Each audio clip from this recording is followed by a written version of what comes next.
Oh, you got it. Yeah, Perfect. you just have to let me record it. Now that you have, I can do. Hey, it worked. All right. All right. Well, hi everyone. So we're gonna sorry for the quick change of venue. Hope you guys can hear me okay.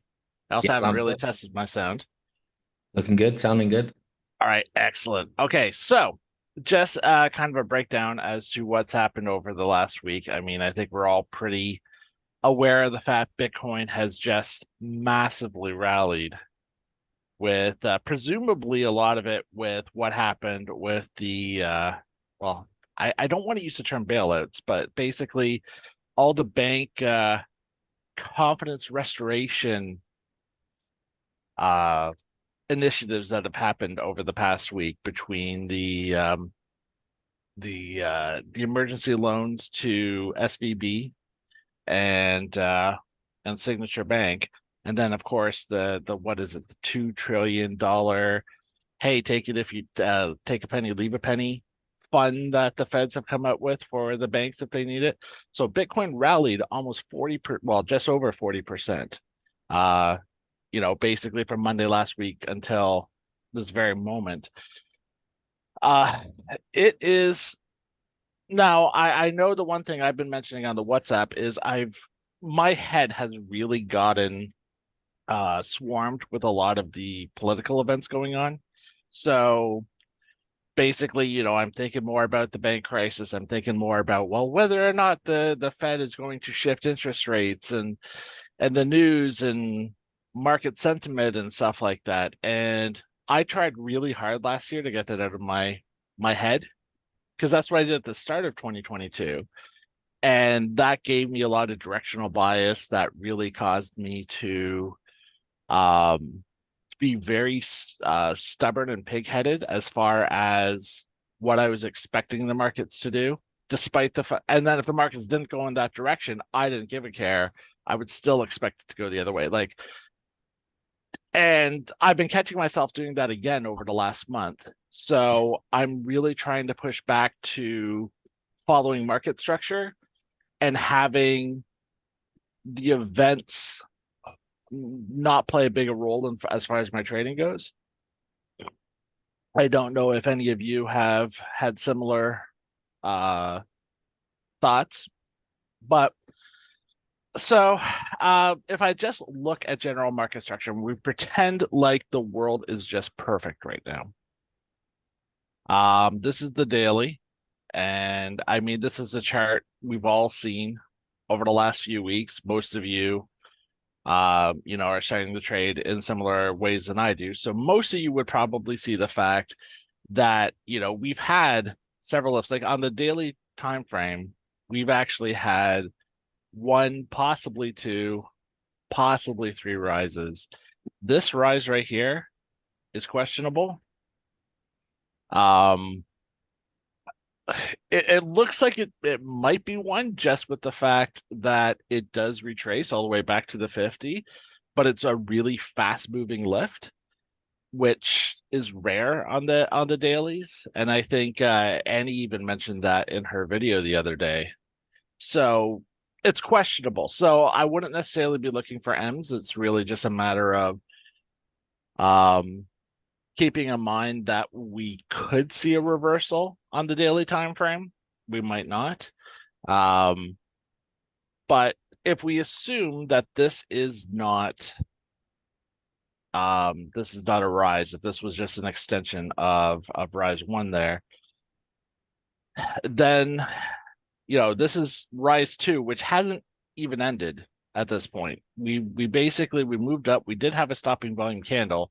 Basically, since then, the market has just continuously said "fuck you," um, and we are getting slowly closer and closer to that 30K mark. Which I feel if we breach 30K, um, the retail bulls are going to have a fucking field day. Like, you're going to see a lot more money flooding into the markets because that is a very sentimental level for a lot of people.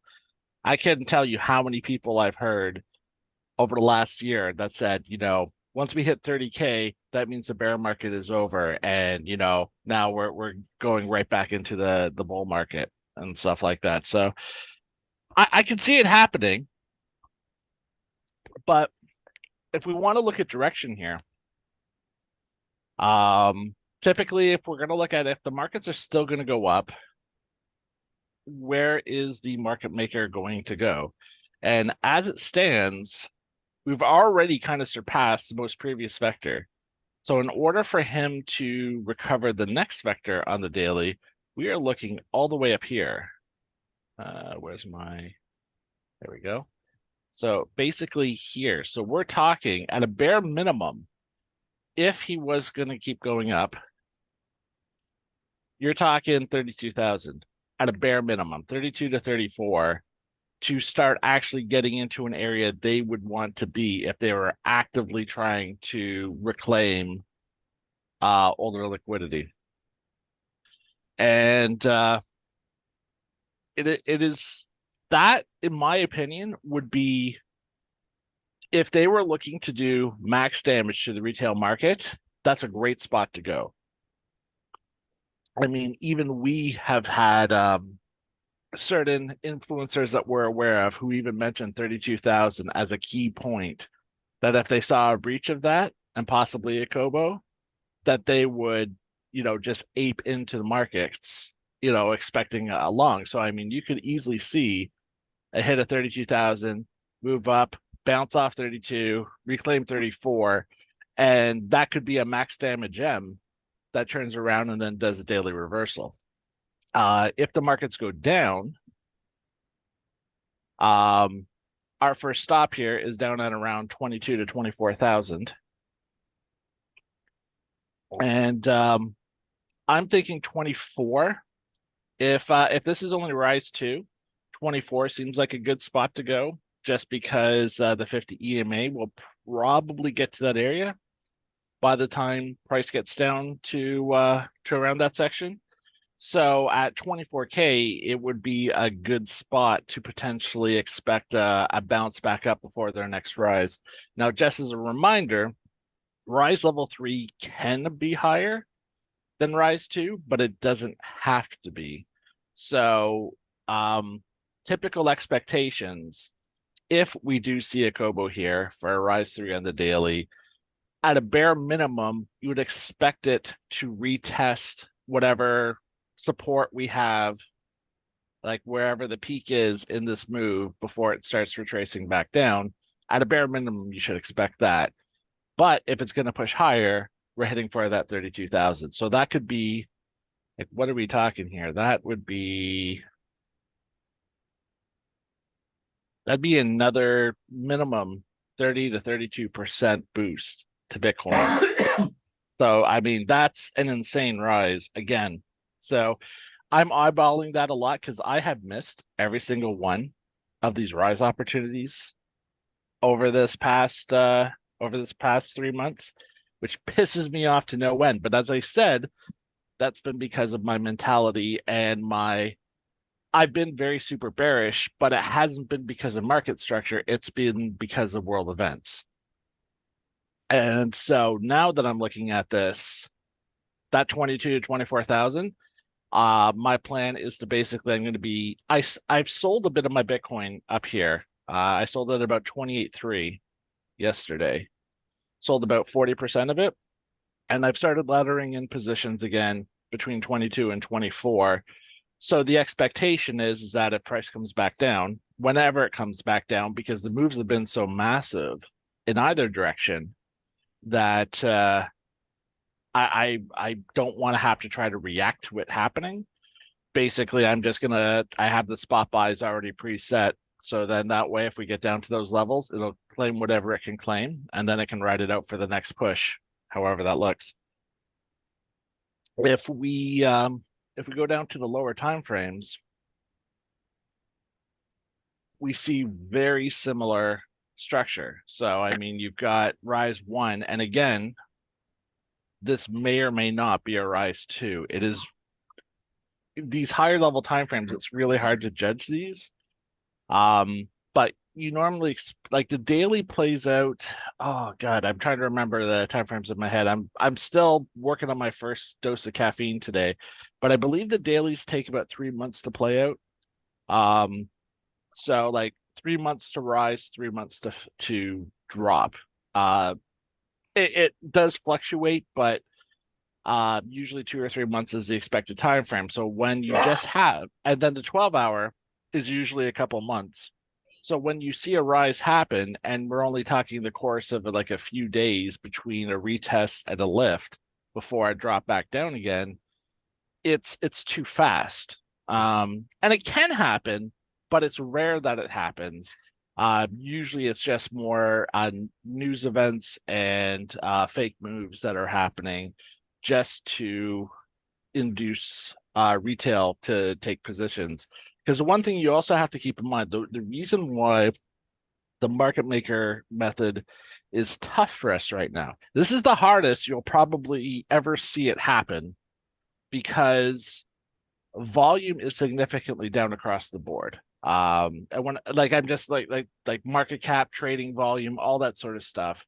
And the market maker requires a certain amount of liquidity to do what they want to do. So if people aren't really taking trades, like we saw that in December, if we go all the way back to our December volume, that would have been like hereish. Like this was the entire month of December, and volume was just absolutely pitiful. When you look at it on the lower charts, like it looked like no one was putting any money into the markets, period. I mean, you had very small wicks, you had very little volatility, and and I think I even mentioned back then that the only way that they were going to get volume going again is they'd have to do a sizable move to really remind people that that Bitcoin exists and the crypto markets exist. And then beginning of January, we had that push up, that massive rally that no one saw coming. And and basically since then, now everyone's all talking like a lot more money has flowed back in, but we're still way down volume wise and liquidity wise compared to where we were even say a year ago. Like money has just been beaten out of people, confidence has been beaten out of people. So the market maker since about September has been taking a lot longer to pull off their moves.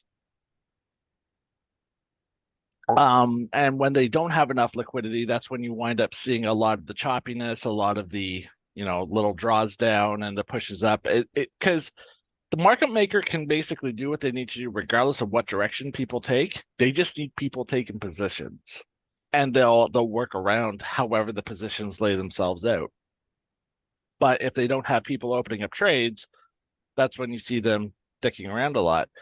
So we know this week is the FOMC meeting, which, regardless of whether you think how rates are going to, like, regardless of what you think Powell's going to say, if the way I would look at this upcoming thing is that either it's going to be an excuse to do a continuation or it's going to be an excuse to do a reversal.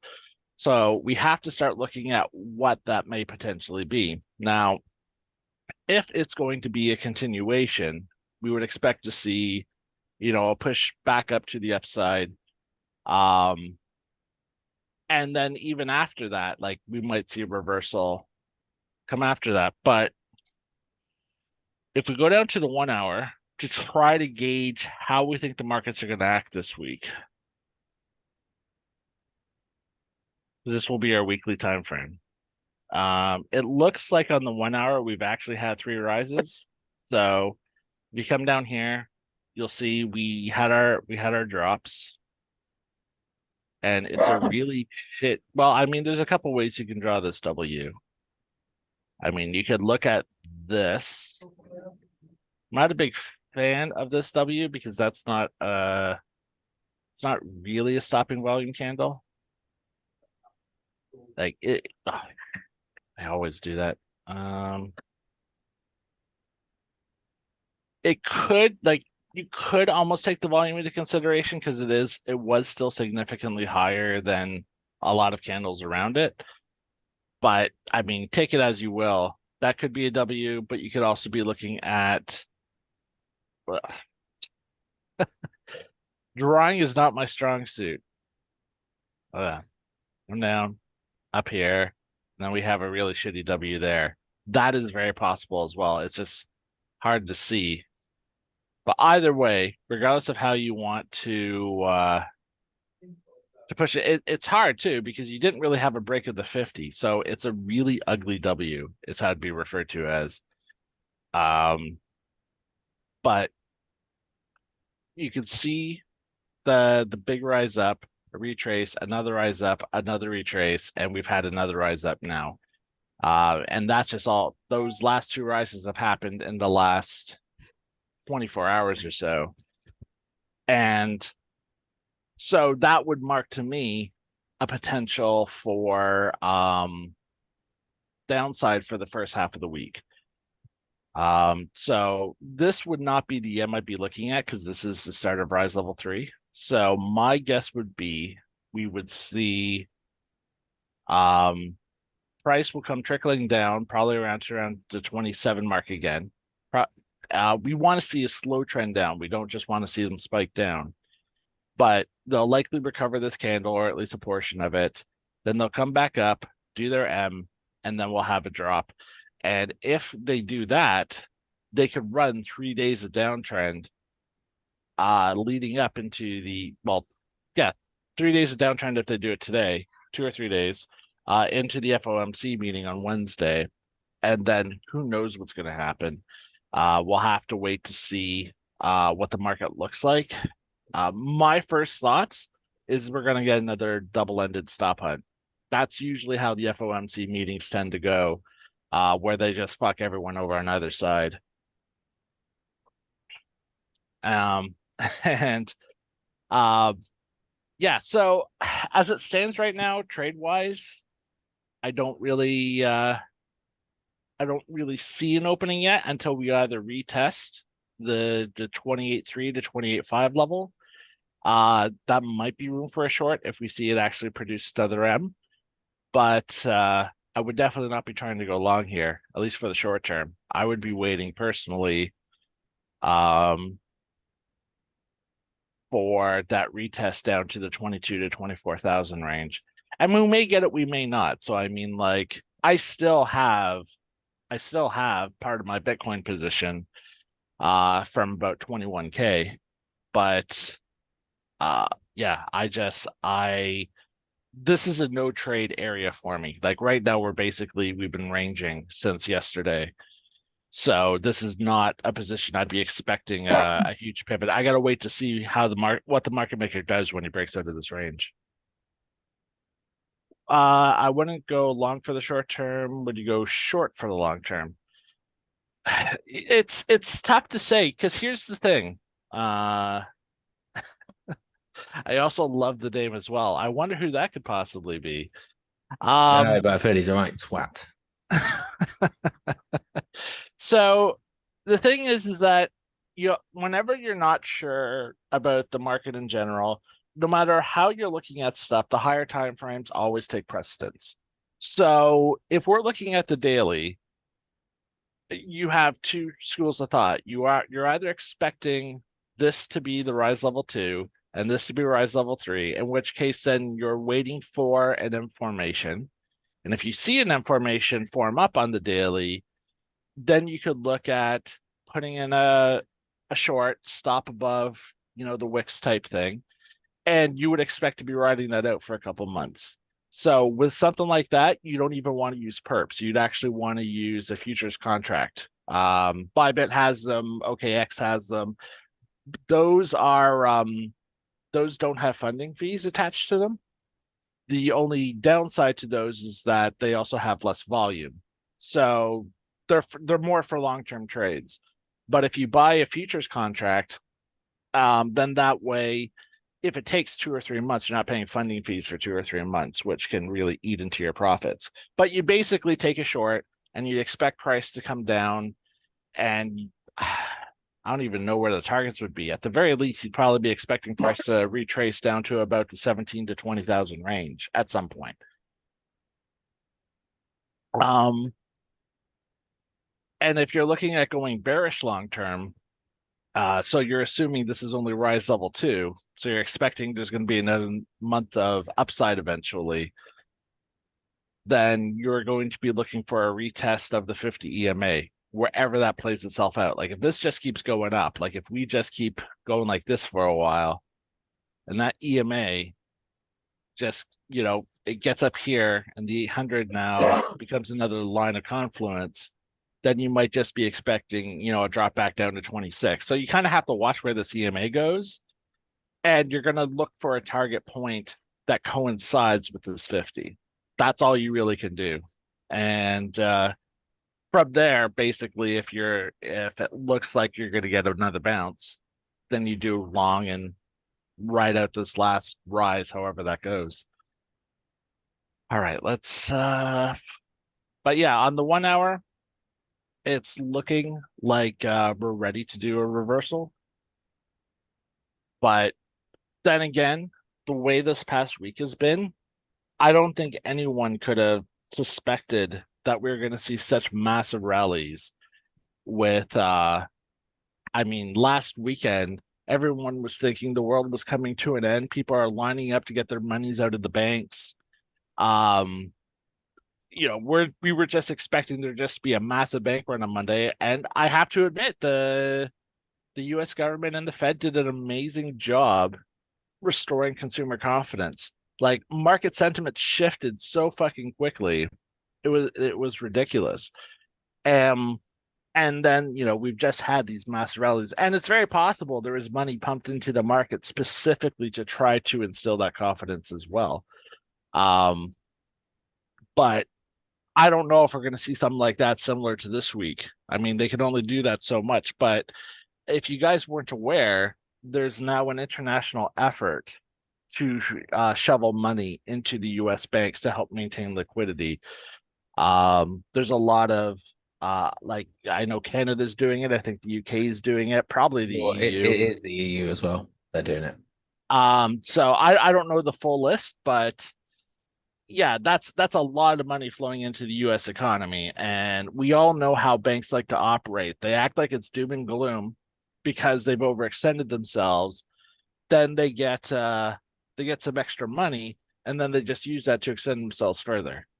So we'll see how it all plays out. The only problem is that we're running out of countries to just throw money at the US economy to hope everything holds up. So this could either be this could either save the day, or it could just be kicking the can down the road a little bit, and then in a couple months it all comes to a head anyways. Like we still don't have a resolution on the US debt ceiling, which I think is June is when they got to have their shit sorted I out. think it's June 6th, but yeah, anyway, early June. So I mean, we've still got a whole quarter to sort that out. But um, if they don't, then I mean, it's going to be a serious bloodbath. So we'll just have to see how it all plays itself out. Now, the one thing I do want to make mention to people, I've said this so many times, is the alt market is still not working very well right now. Like Bitcoin is up 1% today, and you just have to look at this. I mean, like you've got some coins, like you got BNB, which we all know is wildly manipulated. Sol, which I don't know why it has been buried into the ground as of yet, but it's doing massively well. And I mean, you've got a few coins that are doing decently, but like the sheer amount of loss that you're seeing today in the alts, and I've mentioned this before, alts in general, like if we look at dot, our beloved dot, I like to use this one as a metric because I feel this is one of the more it's one of the more market I don't market friendly. I don't know. It's basically one of the alts I don't see being manipulated a lot, and it tends to have a lot of strength at all times in the markets. So typically how I see dot perform is kind of what I use as my baseline for how I expect other alts to perform if they're performing properly.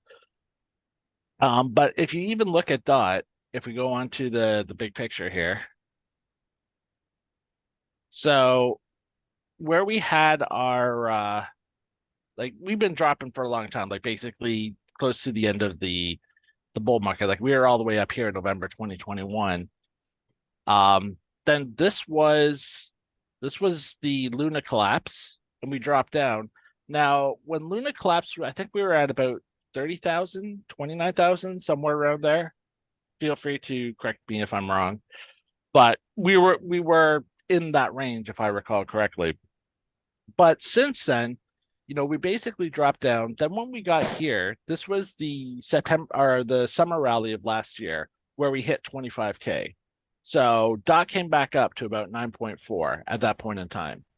Then, it it came down, and then this year, when we had our rally in January and mid-February, we retested 25K, and dot is down from there. It's down about 20% from where Bitcoin was at 20K to where Bitcoin was at 25K, or where Bitcoin was at 25K to there when it was at 25K again a few months later. And now we're almost at 30,000. Like we're running at 28.5 right now. And dot is here.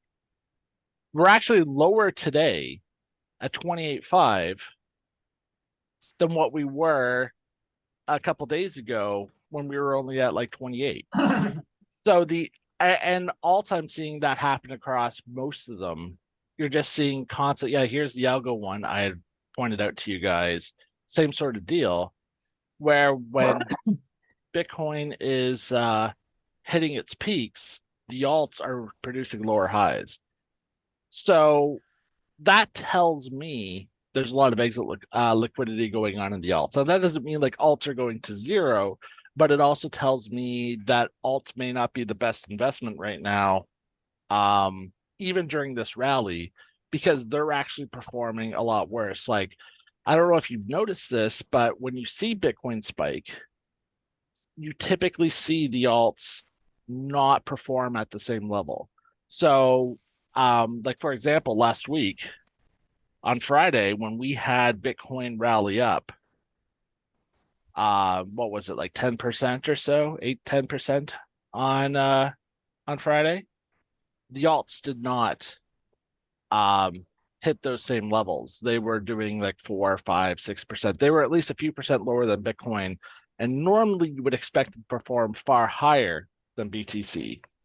But when Bitcoin goes in the other direction, alts take a much larger hit. This is a prime example today. Like Bitcoin rallied a little bit overnight, and most alts are now in the negatives, despite the fact BTC is actually up almost a full percent since the candle opened last evening, like just as the markets opened.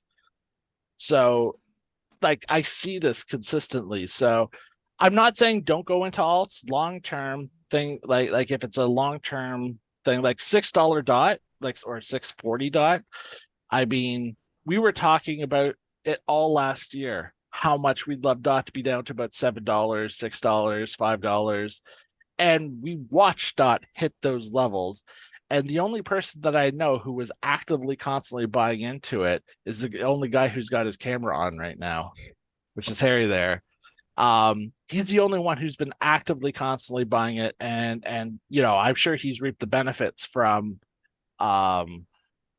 from having that level of conviction. But even regardless, $6.40 dot, I mean, in a couple of years, when we hit our bull run again, whenever that happens, that's going to be significantly higher than that. No one's going to care about the fact that they got in at 640.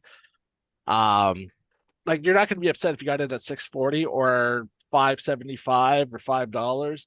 If dot is running at 20, 30, 40, $50, it's not going to matter. Like, you know what I mean? So Just Craig, just on, I think that it's a mindset thing now. That's what people need to probably get over it. And you talked about mindset, but what we've seen is people are afraid, me too, to buy any more BTC at the moment, just because we've seen such a impressive markup over the last 8, 9 days.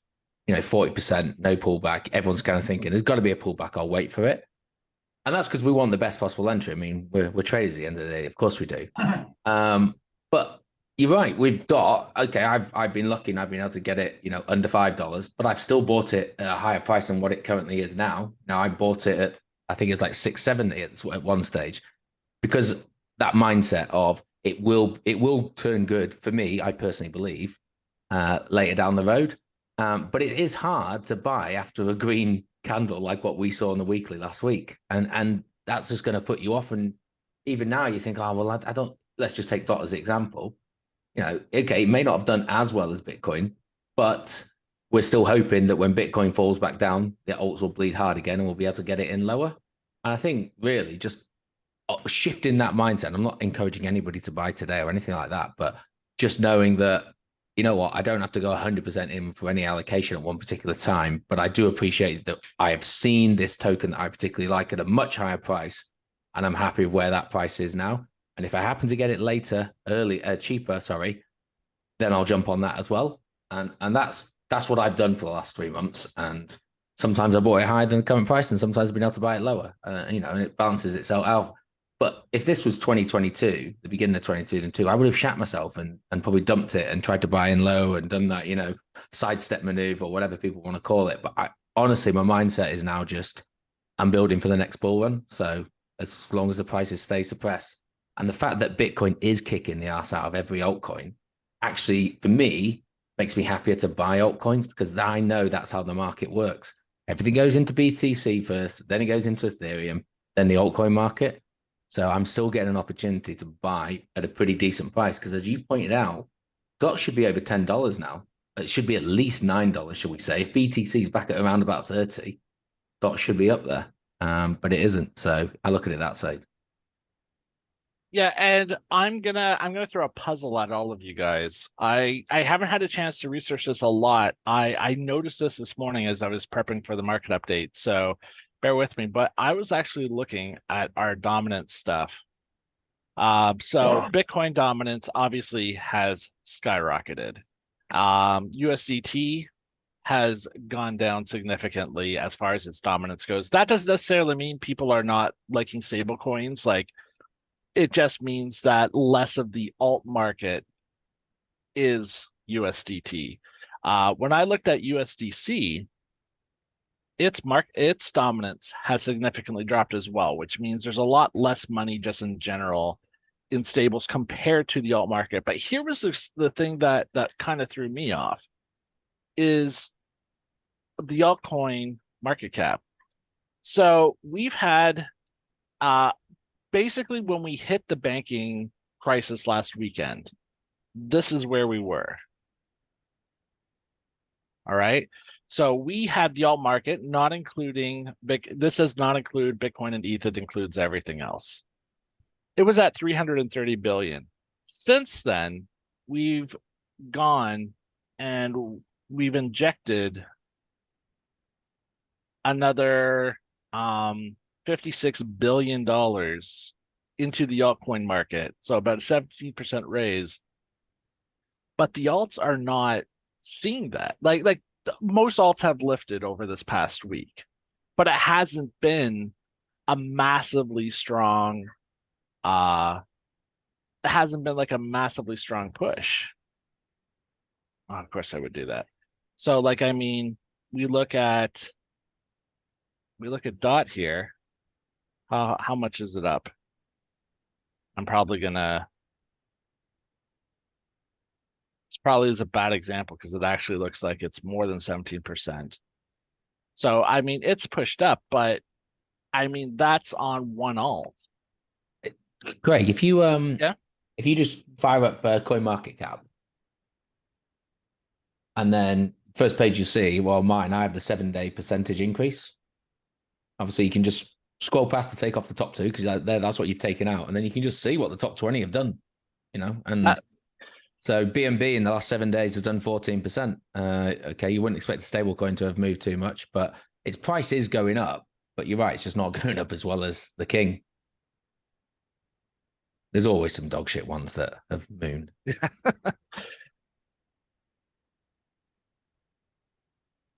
Well, BUSD, the alts we're not Yeah. going to care about. I mean, What am I Solana's up doing? I should be looking at 23%, apparently. market cap. Um, so yeah, so 7 days, Ripple's only going up 5%, Cardano's 3%. Yeah, this is actually a much easier way to do it. Goddamn, Harry, you are so smart. I've had 2 cups of coffee today. That's what it is. But yeah, so all this money has flooded into the alt market. And I'm not sure where all that money went. That's the thing that's been kind of throwing me off because it's just the alts are not performing. It's like a lot of that money flooded into certain things. And I mean, granted, yes, if we look at the like if you look at this, you're going to be able to see, some shit was like I don't know how Solana's at 23%. It makes no sense to me. Solana, in my opinion, I mean, say what you will, regardless of its connection with FTX, I always considered it kind of a shit network. There were so many times Keeps on going down, it yeah. it freezes up. Like I couldn't tell you how many times in 2021 and early 2022 I wanted to do stuff on the Solana network when we were screwing around in DeFi a lot more frequently, and I couldn't because the network was so congested that I could not execute any trades and it'd be down for like half a day or a day and stuff like that. And I don't know if they've improved upon it at this point, but I can't take that risk. Um, but yeah, so I challenge all of you to see if you can figure out where all the hell this money went. So, I was hoping to be able to prove it to you, but so in the time period since that banking crisis, there has been like, I think $6 billion worth of tether printed in inverted commas. Right. 5 billion. However, USDC has lost 5 billion, so they would have cancelled each other out. So that ruined that argument straight away, because that isn't reflected in that percentage that you saw on coin market cap, because obviously that's just a percentage of the price increase. When hopefully our stable coins actually do remain pegged, but we know that's not always the case. So I was just going to check things like DAI and True USD as well, because True USD seems to have had a bit of a resurgence. But I actually can't find it. Yeah, and even if you take into account that USDT has had more funds printed over the last week, its dominance is actually down, right? So it has actually gone from 7.8% to about 6.6%. So even with that extra money that it printed, it actually has less overall share of the altcoin market cap. So I use stablecoin dominance, if you will, as an indicator of if people are in or out of the market, hodling or sidestepping, waiting, whatever you want to call it, out in stables. But I would actually expect USDC's dominance to drop now because people are flowing back into Bitcoin. So they were on the sidelines. They're now spending that USDT on Bitcoin. Well, that is true. If they're moving stables into Bitcoin, that would explain the drop as well. But as I said, I just can't figure out how the alt market has had so much money flowing into it. I can't find where this money is. That's the thing that's getting me. So I mean, perhaps it's just across the board. There's a lot more money flowing into alts, and it's not enough compared to everything that the alts have already hit. I don't know who's talking, but your volume's really low. I don't know if your mic's away from your face. Mr. Venison.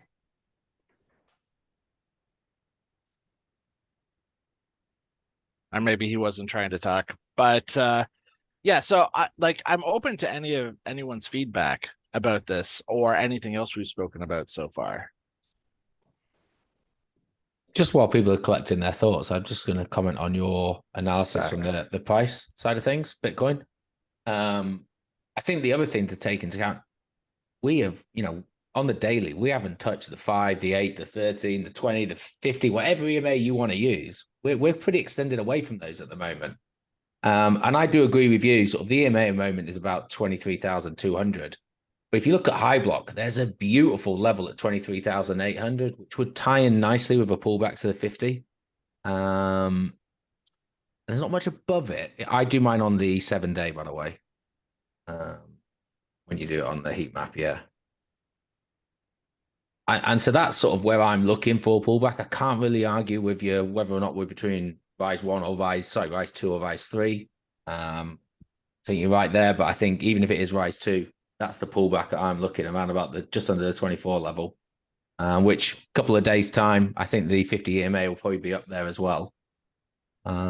And it looks like a nice target. Will then have refreshed and reset as hitting against some of the other EMAs, because we just seem like we have stretched too far away from them. They're fanned out pretty wide now. Yeah.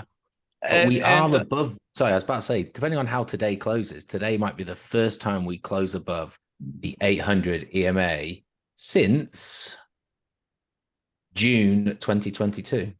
May, since the Lunar. Which is just crazy, really. It was just so yeah, after so 22nd of it'll May. be interesting to see how it goes. But yeah, you are right with the liquidity, because I think, what was it that I had put it down? 22 to 24,000 Usually, was you kind of said my 22 to was my box. 24, yeah. And just that. So that plays perfectly into this. So then you would expect it either to bounce off the top of it, or you expect it to retrace to the entire bottom, because there's no liquidation levels in the middle. So why? Sorry, go on. So there's nowhere there to Turn it provide a around. support line. I mean, I know, I'm just starting to really delve into Annie's course and sort of the market makers. And so it is opening my eyes. But the only thing that I have in the back of my head is there is a sort of, I don't know, a self-fulfilling prophecy at the moment with the Moon Boys, in the fact, because the banks are failing, flight to Bitcoin was made to, not to solve this issue with the banks.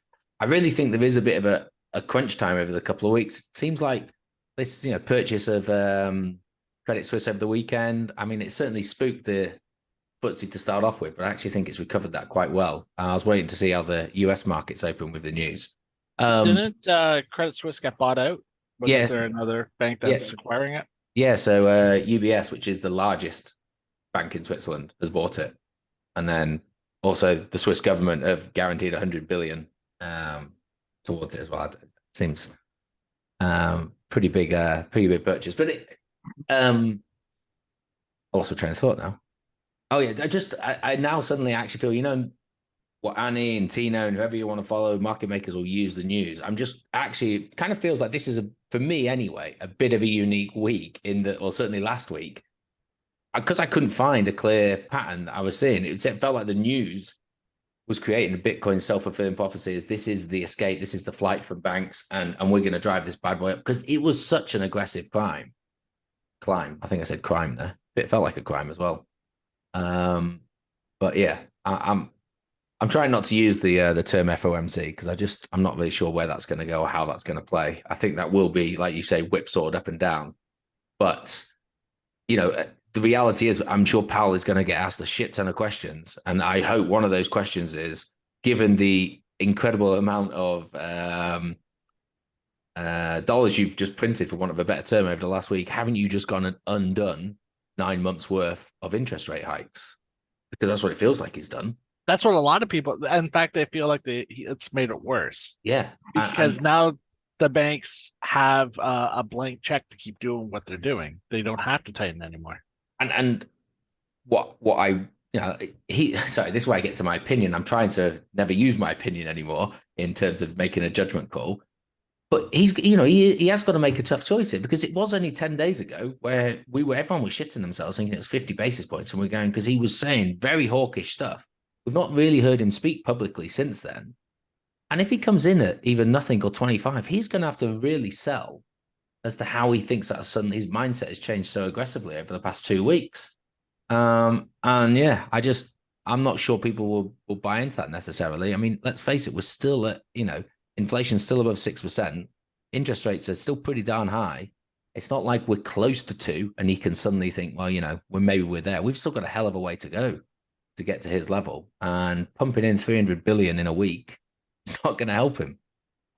Yeah, I agree 100%. Like, I am very curious to see what the stance is going to be, because they also typically don't take the most recent data into account. Exactly, yeah. Their policy is usually lagging about a month or two behind. So um, I don't know if I'm sure he's getting pressure to do something in light of what's been going on with the banks. But I mean, his stance has always been, well, we basically need to keep increasing we need to do quantitative tightening and we need to increase rates until something breaks in the system. And then from there, we can start fixing things. But we haven't had a break.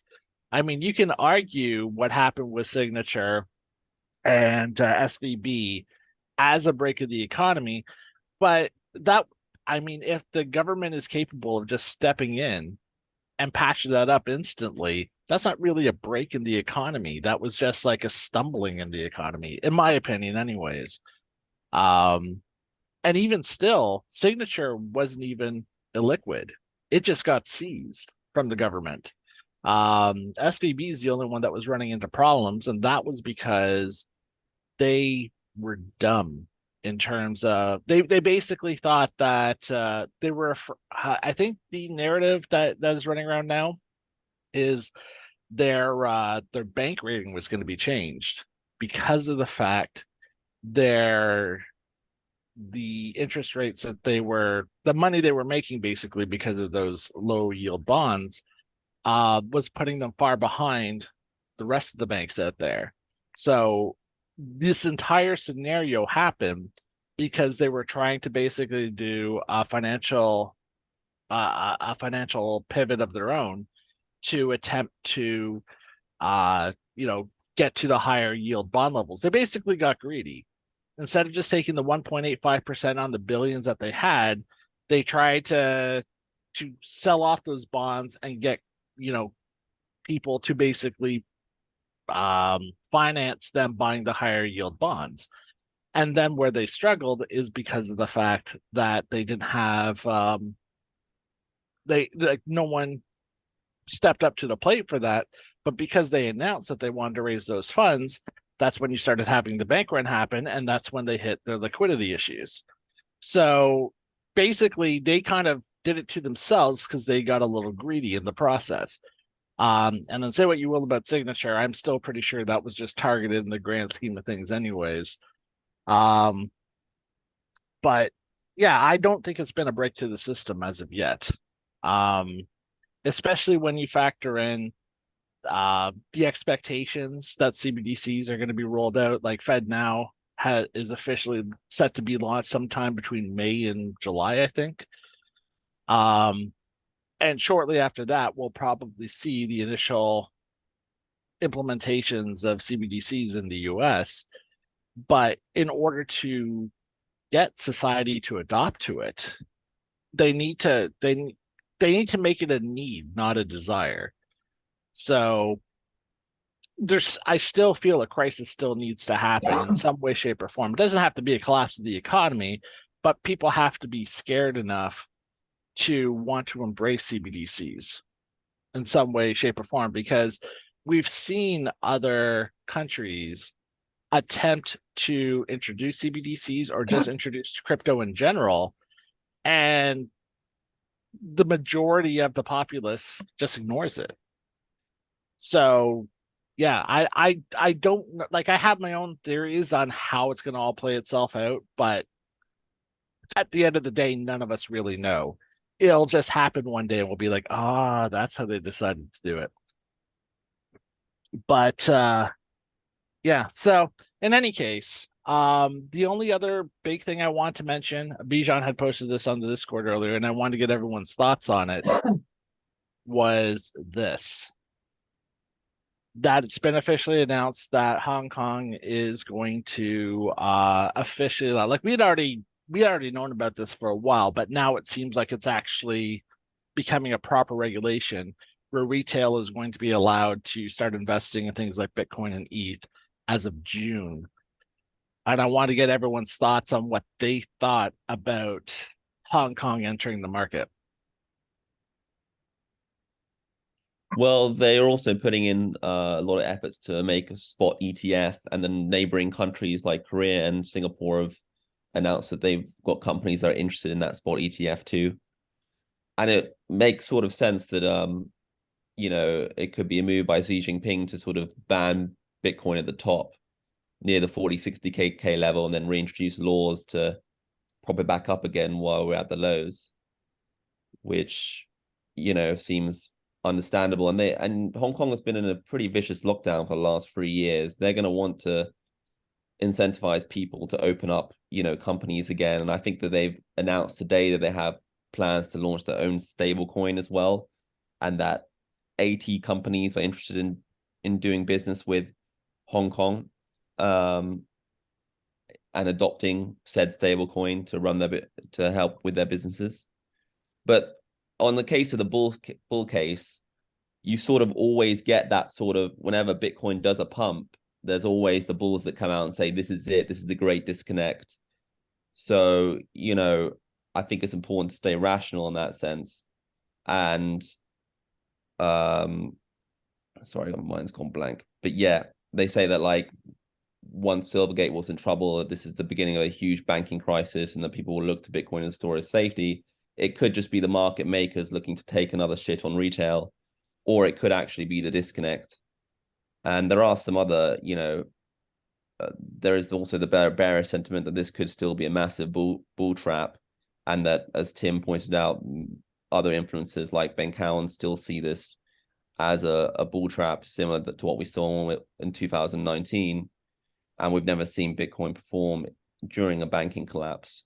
But then there is the argument that, the world is a lot bigger than the US, and that, countries are taking big steps to move away from the dollar. We had Saudi Arabia and Iran sign a peace agreement last week, and this is traditionally two countries that have hated each other's guts for a long time. And that could be a sign that, China, Russia, and Iran want to do their own thing. We also see, Russia and China launching their own gold-backed currency soon. Russia and Iran launching their own gold-backed crypto. And the key thing about the bullish sentiment arguments you see is, how do you quantify those arguments? Do you look at them as being short-term bullish for Bitcoin, which I don't really know. I don't really think you can, but you see them long-term bullish for 5 to 10 years, most definitely. So whenever I post these sort of arguments on the other Discords I'm on, I either get extremes of people saying, this is complete BS, the dollar is still going to dominate. And then I got other people saying that, like, yep, this is legit, the dollar's going to collapse as a result of these things. But it's obviously a slow process. And also India and Tanzania announced last week that they're going to do trade in their own currencies now, instead of the dollar. Yeah, it's been kind of interesting how a lot of that has played out in terms of it definitely looks like the world is moving away from the US standard.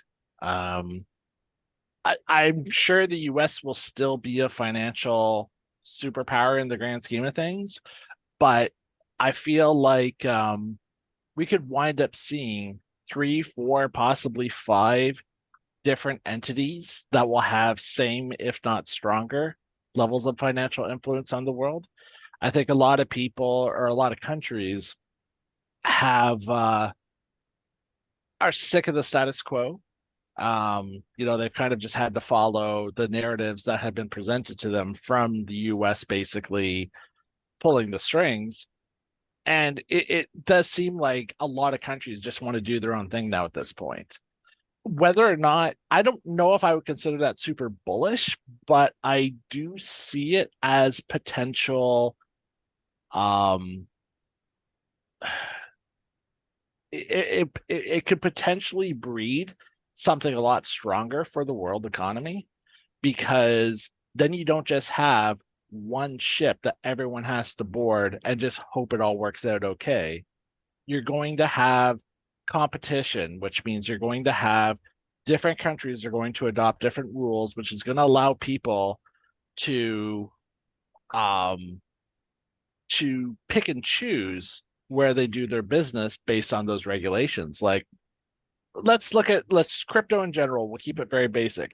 If the US continue to dominate the entire world and they were very anti-crypto, nothing would potentially stop them from being able to completely disconnect crypto from the TradFi sector. Like, they could work hard to implement things to make international banks no longer allow crypto transactions. So, crypto may still exist, but there'd be no connection between the banking world and the crypto world. They would have the ability to make that happen if they had that level of domination. But even with the fact that it looks like um, various governments are going to start doing their own thing, even if the US becomes the most anti crypto place out there.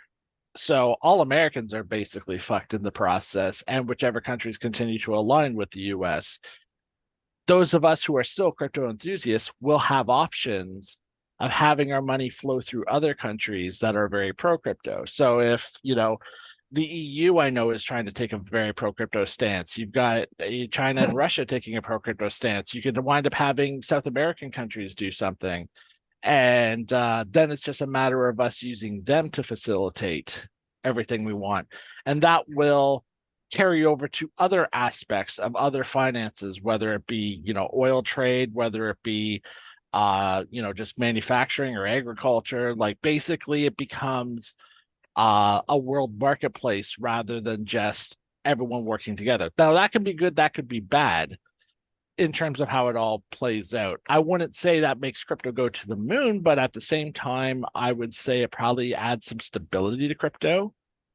I have less fear now of the US being able to just remove crypto off the face of the earth, if that makes sense. Like they just I they can make life difficult for people who are crypto holders, at least for the short term, but their grasp is slipping, and I feel like we will get to a point where they will not have the ability to completely snuff it out. Um, so that makes me still long-term bullish on crypto. I don't think we're going to see hyper Bitcoin inflation. I kind of disagree with certain people thinking that we're going to see Bitcoin up to $1 million, in the next 90 days or something like that. Um, it doesn't make sense. I don't even know if we'll ever see Bitcoin at $1 million, period. But I don't think Bitcoin's going to go away at this point. So long term, uh, from a uh, from a stability standpoint, I see crypto being around based on how the world events are kind of playing themselves out. I don't know if anyone else has thoughts on that. But also, yeah, there's the argument that like if Hong Kong becomes super crypto friendly, you could get a number of Chinese billionaires that will just look to siphon their money off through Hong Kong. And if Hong Kong does launch, say, a Bitcoin spot ETF, and you have big companies in Korea like Samsung who've already said that they're interested in a Hong Kong spot ETF, and they put billions in, then you could argue that with all that capital, that you don't really need the US as much.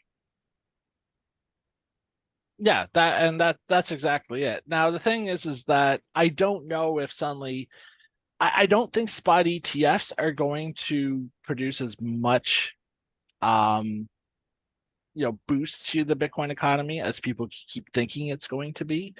Um it could definitely add a lot to the market cap. Like, don't get me wrong, but it's like there are already spot ETFs out there. Granted, not necessarily in massive markets. Like I know Canada has one, and I'm 99% sure there's a few Asian countries that have them as well. But they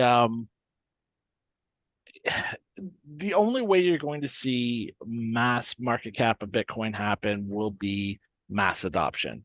So I could see if there were spot ETFs and if Bitcoin became part of integrated society, you could see, companies throwing some money at it. You could see pension funds throwing some money at it. It just becomes more of an additional investment. You're not going to see someone just dumping their entire life savings into Bitcoin, or like a European teachers union dumping, 20 billion, like their entire pension fund into Bitcoin. Um, I think I think if Bitcoin becomes more available to more people in the world, if we still wind up having the banking issues that we're having right now, I could see people moving to that because they have no other choices. Like right now, I feel like we're seeing a big pump to Bitcoin because what alternatives do people have in terms of investing? Um, Bonds are not a good choice right now because you don't know what's going to happen with interest rates. Stocks are definitely a bad idea because they are just getting absolutely pummeled to death. So and sitting in cash isn't good because we're still hitting 6 to 8% inflation a year. So it's just sitting in cash, you're losing money. So it's what do you do? And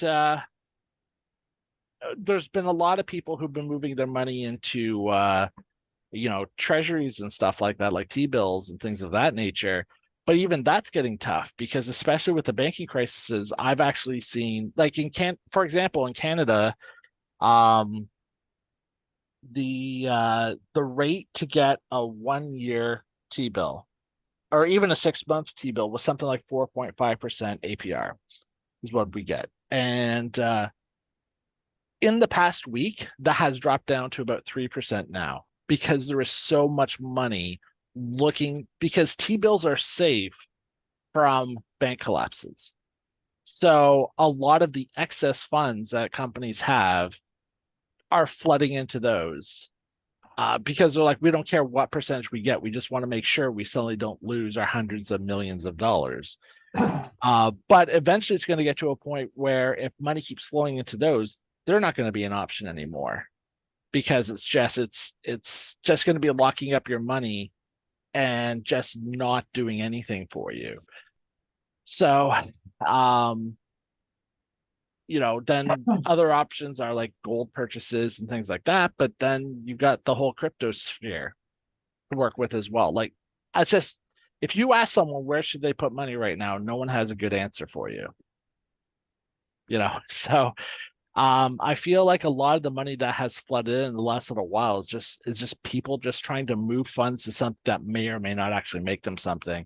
And especially when it comes to retail, Bitcoin has skyrocketed over the last 3 months. Like we've like what are we up about 60% now in total from about the beginning of January? Let's see, that's right around here. 70%. So, and like general retail, once a massive move in a commodity or stock has happened, that's when they dump their money in. So I feel that has a bit of a role to play in it as well. Okay, I'm gonna quickly look at the chats here. I don't know if anyone else has any comments. I think Tim's been wanting to say something for a while.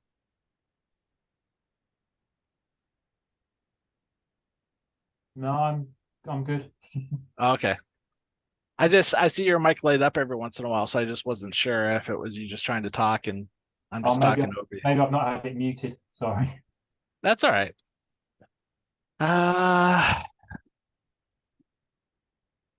What do you think about what's been happening with stacks? I guess like stocks, what do you mean? The coin or Yeah, stocks?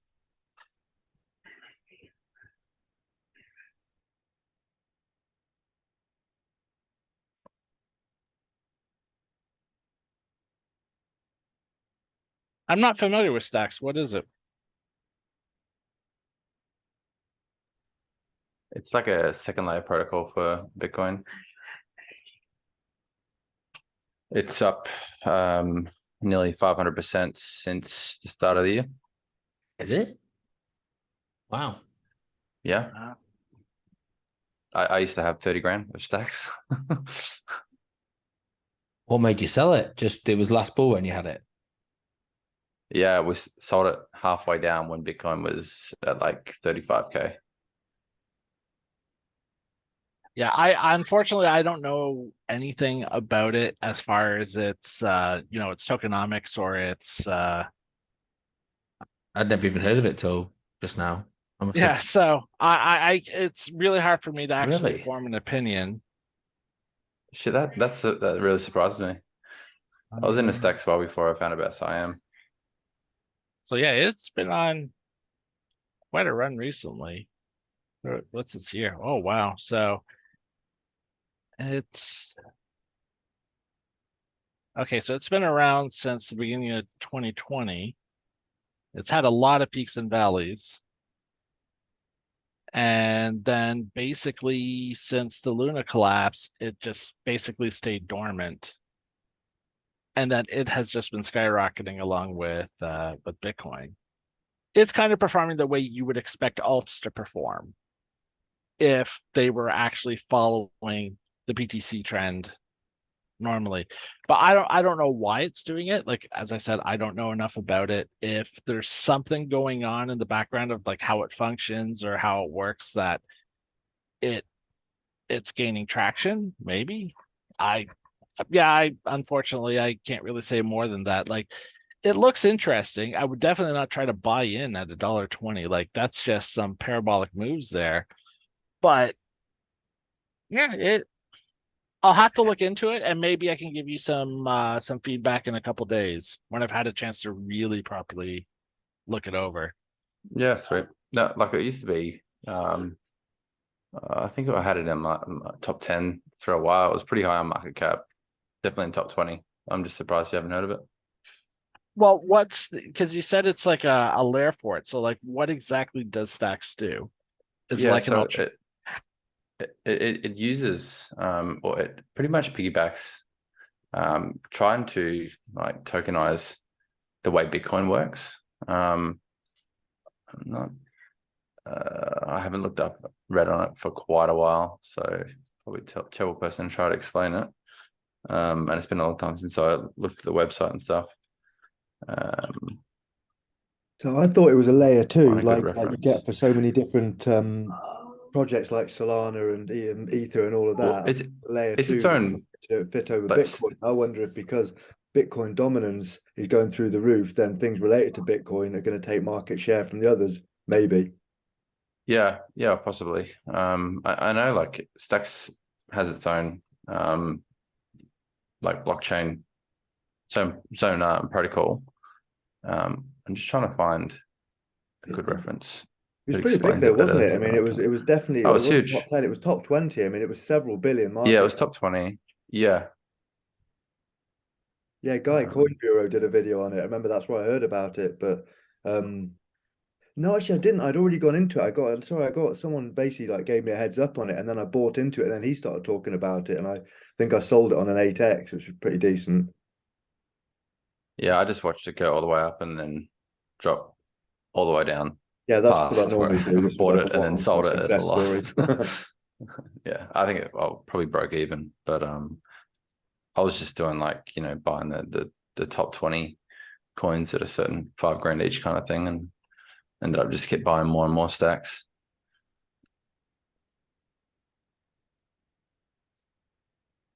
Okay, so I like I'm looking at it, so it does look to be like a layer two to Bitcoin, and it looks like it's to try to produce a way to make Bitcoin more like Ethereum, so that it has smart contracts attached to it. Yeah. Exactly. Which I mean is an interesting process. The only concern that I ever have with anything like this is traditionally every time I see anything that has smart contract technology, we're always just waiting for the point that someone does something stupid with it and a massive hack happens. And we've been lucky in the sense that usually like I don't think I've seen we've seen bridge hacks to Ethereum. And many other protocols have had massive issues happen, especially with bridges as well. But I'm just trying to think that if Bitcoin is the backbone of the crypto market, and if you could imagine something like this being the dominant layer two, and then everyone starts using stacks, like that could be devastating. I mean, I'm here thinking doomsday scenarios if this actually became a standard thing, but it's interesting. Like it's sitting at obviously, it's still sitting at a 1.6 billion market cap, 1.65 billion market cap, and it's up 65% in the last 7 days. There's nothing wrong with doomsday scenarios looking at cryptos. Let's be honest, we faced one or two of them. I'm just like, I could only imagine the day where I'm hearing like, $7 billion worth of Bitcoin has been taken out of Stack's contract system because someone forgot to, put a quotation mark somewhere in the smart contract coding. But yeah, like, I mean, it looks interesting. What's its speed like? Like, that's the only other question I have. Like, when it comes to smart contracts, one of the things that a lot of the layer twos have going for them is the fact that, the contracts get executed very swiftly. Unless you're on Solana, of course. Yeah, But to be fair, I haven't used it. okay, I so bought the it's token, but that's it. yeah, so I'm just here trying to imagine in my mind, like, if I'm trying to execute a smart contract on Bitcoin, do I have to wait like 6 hours before my contract actually executes, or do they run on their own network layer and then they just kind of sort everything out as far as like do they just hold like a whole bunch of Bitcoin in a pool somewhere and that's just used to handle their contract executions on the side? Like, I'm assuming that their contract executions aren't affecting Bitcoin directly, but I don't know. I'd have to actually look at the white papers and stuff. I'm just trying to wrap my head around the tech. There's no way they can affect it properly or directly, is there? Because that would ultimately mean that Bitcoin is completely hackable. Well, I meant more along the lines like if I executed a stacks contract, say with you, to give you, I don't know, 1.5 Bitcoin worth of stacks, however that works itself out, does it just process that immediately and it has like a liquidity pool that it just pulls that 1.5 Bitcoin out of to allow you to use? Or does it actually go onto the Bitcoin network, do that transfer on the Bitcoin network? Then once that transfer is confirmed, then you get access to the executed funds. That's what I'm trying to wrap around in my mind. Yeah, understood. I understand the question, and I have no idea, to be honest. I don't know how. I don't know enough. And if I did know enough, it's long since forgotten back in the archives of 2021.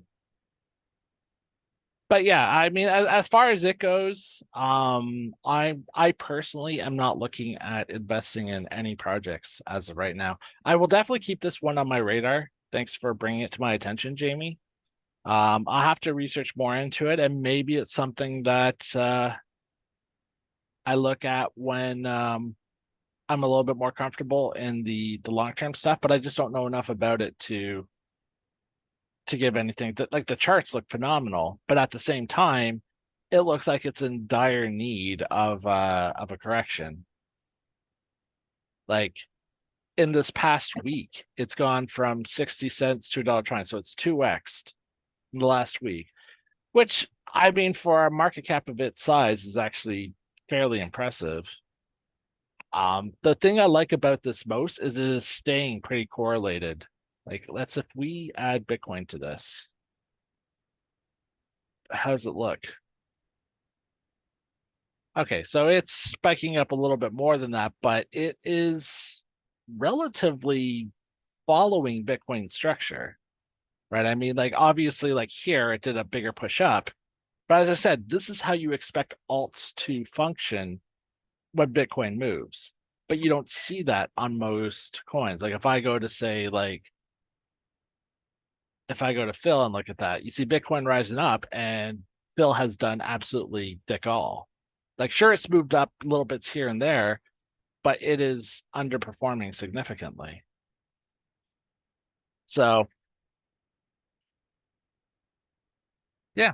Okay. Well, I mean, that really covers most of my stuff for today in terms of like there's not a lot to report as far as the markets themselves go. We have to see what happens with Bitcoin and the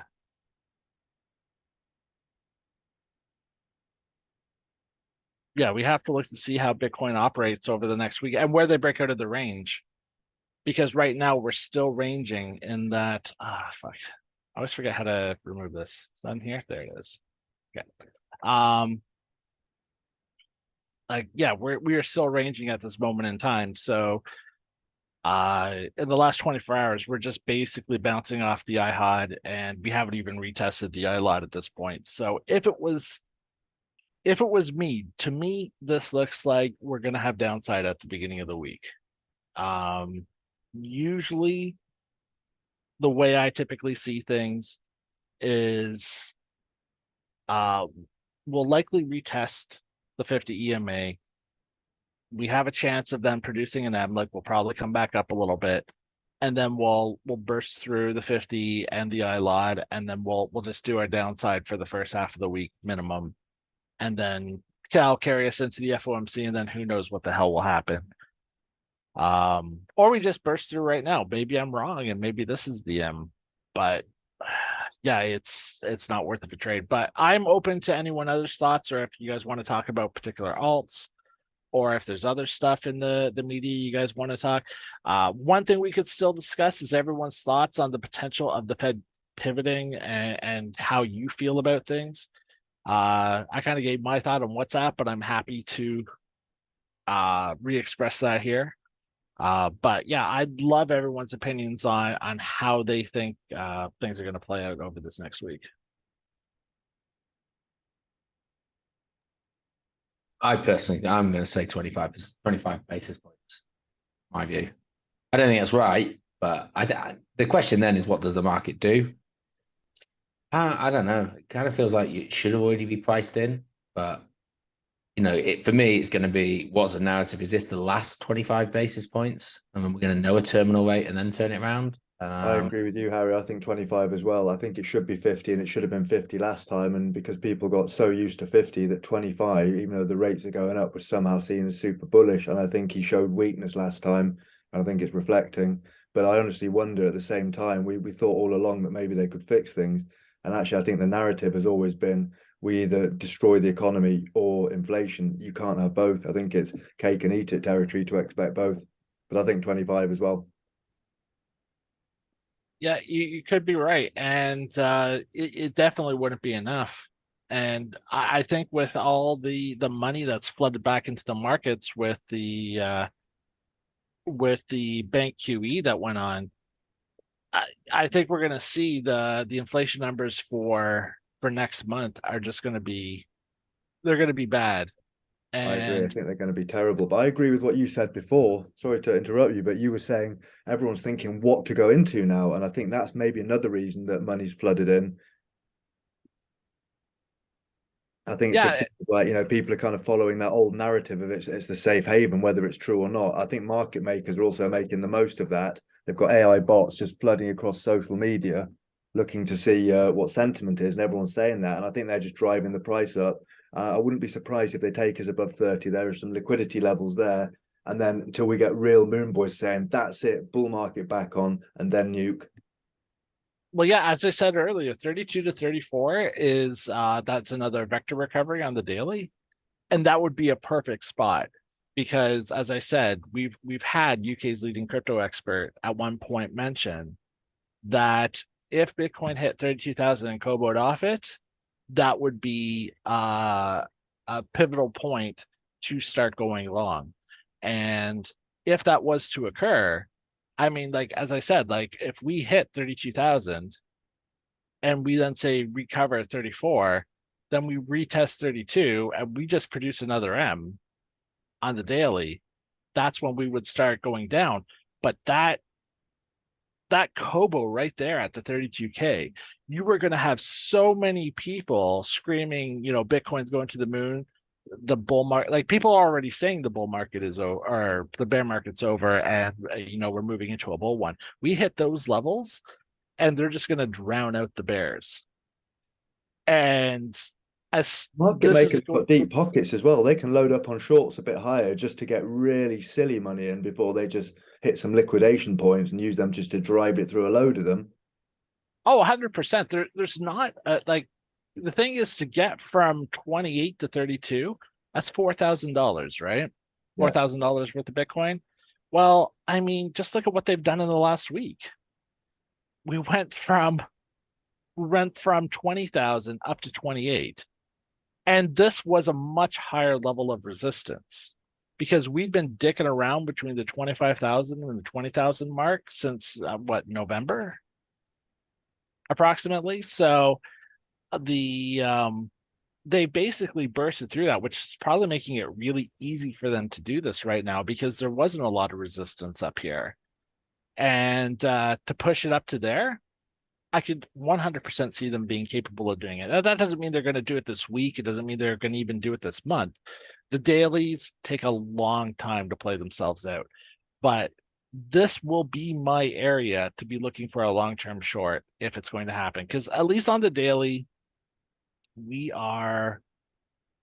I think this is going to be one of those things where where maybe our timing is off because we're all kind of expecting the markets to collapse at any given point in time. But the daily charts do show that either we're starting our rise or we're in the process of rise level 3, or and more likely, this is rise level 2, in which case we have another push up to go. But if you take into account the fact that if this is supposed to come back down at some point, do its retest, and then do its next rise up, and we get to that 32, 34 area, and then we dick around here for a while, and everyone is super bullish. Well, we finished the 3 rise cycle of the daily, which means at some point it starts moving down again. And if that's the case, that could take 3 or 4 months to actually get to that stage, which would put us right around the time that FedNow is going to release. And I'm not saying those two items are absolutely correlated, but it could very well mean if the government is the Fed what's going to release? I missed that. FedNow. So the federal government or the Federal Reserve basically announced that it's going to be their instant payment service that they're introducing into the US. So think of it like it's going to be their digital version of Swift kind of thing. So it's good. I don't think FedNow itself facilitates anything. It's just like their backbone network, which probably their interbank currency transfers and whenever they introduce CBDCs will run off of. That's my understanding of it. I don't think FedNow is going to be retail usable. No, they're doing it on XRP. Everyone knows that. That's why XRP is going to 1 million. Well, they've actually flat out said they're not using XRP. Well, they didn't. Yeah, but that's what they want you to think, so that yes, we all that's what they want us to believe. They can get it cheap. They say that, by the way. The Moon Boys actually still say that. I know I've had so many arguments with people. I need to stop arguing with people on social media. Like I try very hard on social media not to try to tell people, like try to force my opinions on them, because I mean, what the fuck do I know? Maybe the feds will use XRP and I'm going to be a complete buffoon for not having, aped into a giant bag of it. But it's just from a logical standpoint, it makes no sense to me that you would see any banking institution, especially in the US, do anything but use their own internal software and network. Especially when you say, like, even if XRP's and Ripple's network is the best option in terms of how it functions, how scalable it is, like even if the tech itself They're not going to is use XRP. absolutely perfect. No, there's no reason to. And XRP is open source, which means that they can basically build their own version of XRP and use the exact same network and the exact same functionality, but it's theirs. Like there's a few key points to them using any actual cryptocurrency that exists out there that I think negates it. First off, you have price changing. You can't try to facilitate billions, if not trillions of dollars a day in money transfers where that price is shifting nonstop. It's got to be a stable amount. It doesn't have to necessarily be a dollar, but each coin has to have a set value that the entire world takes at that value. On top of that, they can't print more. So, like, if the Fed decides, well, we want to give $2 trillion to the banks, well, they can't magically make $2 trillion worth of XRP suddenly exist. So they lose their money printing abilities if they were to adopt a cryptocurrency that they don't directly control. Then on top of that, when you're talking a currency that has a third-party company that's capable of managing it, that brings in a whole other can of worms. You know what I mean? Like, now you've got this company that's now embedded into your financial system for basically of all time.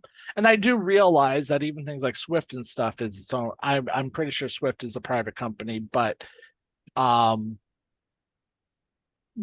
not just going to have like a random group of people. Like Swift was built from the ground up from the banking sector. So The Fed's a private bank, though, isn't it? I'm sorry. The Fed is a private bank. I think that's one of the common misnomers. People think that it's like American owned, but it's a private bank. Yes, it's supposed to be its own entity, but you know, it's not an extension of the U.S. government or anything like that. But they do work in tandem together, like they have a very symbiotic relationship. But yes, you are right. So, but at the end of the day, I just don't see how most major governments will adopt a system like that when it would be just as easy for them to use the exact same tech and just build their own thing to do exactly what it is they want. I know there's talk about some countries out there trying to use XRP to facilitate things. There's nothing to say that XRP may not be used as a payment choice on the retail level. You know, like at some point you're going to see things like Visa and MasterCard and stuff offer crypto usage, or crypto funded, you know, debit and credit cards and stuff like that. I think to some degree we already see that. And but what cryptos they support, there's no reason that XRP can't be on that list, assuming, of course, you know, the US doesn't just completely destroy it with whatever the outcome of the SEC legislation is. But that's a whole different story. Like, that's just with retail. We're talking how the institutions are going to move money around. And they're not going to just, like, they're not going to be using Bitcoin to move money around. They're not going to be using any crypto that they don't actively control every single component of it. Even things like transparency would be an issue too. Like, we know blockchain, just by its own definition, every transaction is recorded, every transaction is lookable. That's totally a word. But you know, if the federal government and the Fed and all the institutions in the US started using XRP as its background for facilitating transactions, that would give us, the public, the ability to actually monitor all the funds they use and where they use them and where they send funds and where they get funds from, which would be terrifying for them. I'm not saying that they're all doing malicious shit, but there's going to be times where they don't necessarily want us knowing that they're secretly funding a coup in Venezuela or something like that. But we've seen how, like when you look at some of the issues that have happened over the last year, like how after FTX went down, the number of forensic experts that suddenly crept up on social media, pinpointing different wallets, who they belong to, where their transactions were going. That was crazy. Just imagine if that was something that could be done on a regular basis. You're not going to want, like, the governments will still have their blockchain, but they're probably going to want to keep that information outside of public availability. And you can't do that with a public blockchain.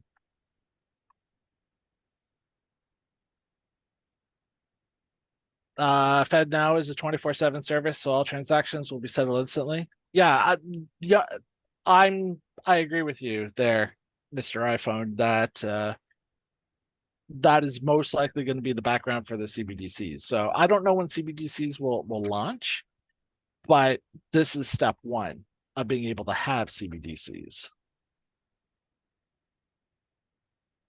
All right, Jamie, you take it easy, bud. All right, so we've been at this for about an hour and a half. I don't know if anyone has any other comments or questions or thoughts on the market. I don't know if there's anything you want to add, Harry. No, I think we kind of covered it all. Like you say, been on it a while, so we'll leave it at that. My hair's looking crazy. Yeah. All right, well, I guess we'll call it here for now. Yeah, just keep an eye on the markets, and I'm sure we'll talk on the Discord soon and all that sort of stuff. And Craig, I just remembered something I wanted to talk about, and just as you're saying signing off, I've just suddenly remembered. Is it all right, or do you need to go? No, go ahead. So I've done just one or two, and I know that one or two trades is nothing. You need to do hundreds before you get any kind of basic like credibility to a strategy. But I have just done a few little scalps trying that 5 minute VWAP TTC what do you call it strategy. I found it up to now. I found it really like really easy. Like it's really easy to set up and seems to have, well, I say a good hit rate. I've done 3 and they've all won. And they're like 50-60% trades, really small amounts just to try it out. So I was just wondering if you've played around with it and what your success rate is like. I tested it out early on. Like basically, when I joined TTC back in June of last year, that was the first place I gravitated towards because I was impatient. I wanted to start being able to produce money right away. So I was learning the market maker method, but that takes a lot of time to properly master. I'm still nowhere close to mastering it, and I've been at it for what, 8 months now.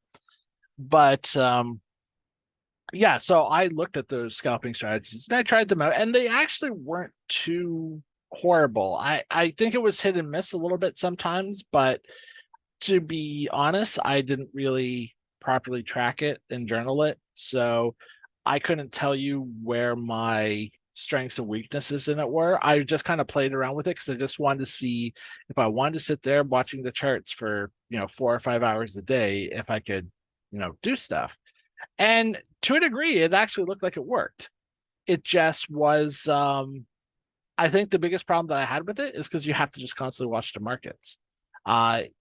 It was one of those things where the one thing I like about the market maker method is that I don't have to have my charts up 90% of the day, right? Like I load them up in the morning, I set my targets for the day, and then I just set some alerts, and I don't even look at the charts anymore after that, unless something odd happens or if it hits one of my alerts. And I've been appreciating that far more. But in terms of the actual strategy itself, it seems like it works. You just have to be really careful with your risk management because you will run into times where it's just going to blow up in your face. You don't want to get too crazy with it. What I really want to do is see if I can adopt it to an algo strategy, like that, just have a bot run it. But I haven't. I've been so focused on so many other things with the bots that I've not made it happen as of this point. But definitely, if you keep having success with it, keep me apprised of it, and that might motivate me to get off my ass and see if I can actually make that more of a higher priority for me to. No, I have like I've seen like a lot of setups, and I don't take most of them. I've partly because I've been studying, like just like trying to really up my trading game, but also because I was reckless last year, I did become rather gun shy. But I'm seeing so many good setups on it really regular. I think I'm just maybe this afternoon I'm just gonna like just put like real. I'm talking like $5 trades, but just be like one after another, after another, after another. Log it and see where I get. But I'll definitely report back. But it just seems to me there are a lot of setups, and it does seem to play out really well. Yeah, especially when you're working under lower time frames. I mean, you'll likely be able to see dozens of setups in a day, especially if you're going over a whole bunch of different alts. So yeah, I would love to, keep me apprised of how things go for you. Yeah, we'll do. See how it goes. But yeah, don't lose sight about the market maker method, because that definitely long term will. The thing I look at the scalping thing for is when you have that itch. So like the market maker method, the biggest flaw, or not flaw, but the biggest hurdle about it, the obstacle, is patience. You have to be stupidly patient. Like all of you who have been starting to learn it have gone through the same shit I have, where in the first couple of weeks of you learning about the system, you see M's and W's fucking everywhere, and you're like, you just get overloaded with it. And if you're actually going in and opening trades, you wind up losing quite frequently. Well, you're so desperate to look for them, you're seeing fake ones and then missing the real ones, which are hidden amongst more chop. Exactly. So the where you basically move from learning the system to actually starting to master the system is once you can kind of phase all that out. And as at this point, when I do the market maker stuff, I don't even do the day trades anymore. Unless I see a really good setup, I just do the weekly ones. So that's usually 1 or 2 trades a week. You more often than not now, it seems to be one, because prices like to move in one unilaterally now at this point. But it's like 1 trade a week. But I do have times where I'm like, I want to play the markets. I'll see some setups and stuff like that, and I'll want to get in. But the market maker method, I stay away from that. But the scalping strategy allows you, if you have that urge, you can actually do some trades, and you can actually, play the markets a little bit and kind of get that out of you, while your big money still goes into those 1 or 2 swing trades a week. That's how I found that it will wind up working out for me. Like, granted, I've still been, as I said, I've been focusing on the bot trading and focusing on that. So I haven't done the scalping in 6 months or so. Well, But if you're working on the bots, then maybe okay, all right. I'll go quite hard at this and just see how, see what progress I can make and kind of what level I can develop it to. And then if you're working on the bots, maybe we can reconvene and just maybe discuss like how to program a strategy on a bot using, or program this strategy onto a bot, perhaps. yeah, well, I mean, the bots will probably not have as good of a hit rate as being able to eyeball stuff, because there's only so many things you can program into a bot. Yeah, true. So it becomes that, too restrictive. but the trick isn't necessarily to make a bot that runs perfectly, right? It's just one that wins more money than it loses. Yeah. So I mean, obviously don't go ham. I don't want you blowing your life savings on this stuff, but no, I'll be doing really small ones, like kind of $2, $3, $4, $5, like, and generally my stop loss is at 25%, but it is like it's a high frequency, win most of them, but you lose a load. But you're doing such small amounts that it doesn't matter if you lose 25%, for example. Okay. Yeah, definitely keep me apprised, and just get back to me once you've actually got like a decent number of trades in, and then we can look at seeing if I can code something. Cool. And then we can just see how it works. Like, even if it's nothing more than we could always do just a trading view indicator to start. Yeah. As opposed to even a trading bot. So then you just get an alert when it's like, hey, look, perfect scalping trade is available for you. Yeah. And you can assess that. And we'll just go from there. Okay, cool. All right. Anyone with Awesome. anything else Thanks for your before we time. sign up?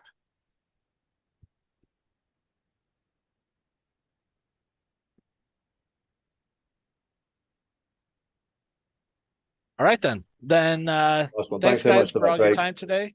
We'll the next market roundtable we'll do Monday of next week. The markets haven't been going too crazy. Maybe we'll do one on Thursday if the FOMC does anything really crazy.